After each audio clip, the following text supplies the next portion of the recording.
project was very unique and had lots of challenges. The specifications on this project were 0.3 to 0.5%. What that means is your slope. So when you're paving under 1%, which is fairly flat, it is very hard to make water run.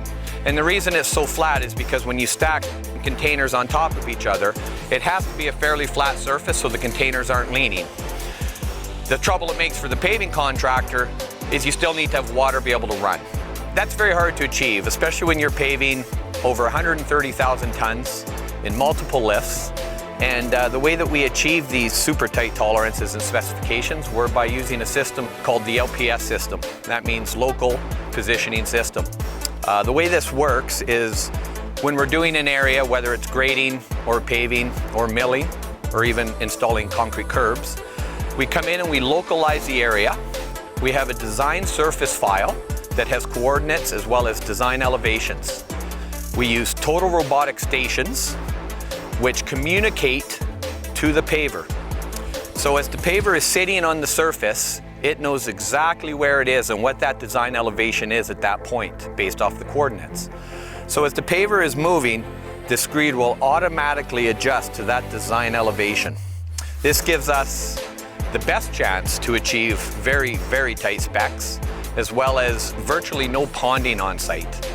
So paving this without using LPS technology would be very, very difficult to be able to achieve that. Well, I have over 25 years in this industry, and to be totally honest, I do not think it is physically possible to achieve what All Roads achieved on this project using conventional paving methods.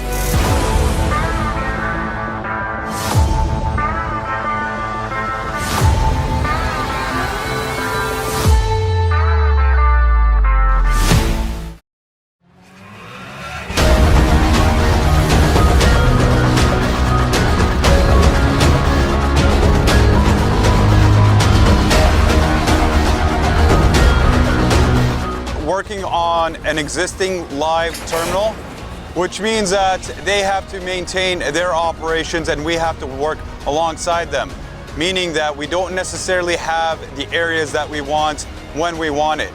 As you see right next to us, there is a train that's coming in, and this is something that happens on a regular basis, which can interrupt our productivity, but that's part of the challenges that we've been working with.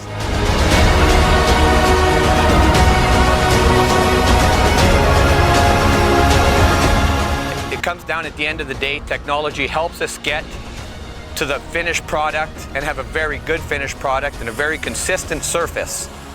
But I would personally just like to give a shout out to my crews, because at the end of the day, it comes down to the guys implementing that equipment. And we have incredible paving crews, grinding crews, concrete crews, the attention to detail that they show, making sure that they're achieving the right specs. And it's definitely a team effort, but that's probably what I'm most proud about on this project.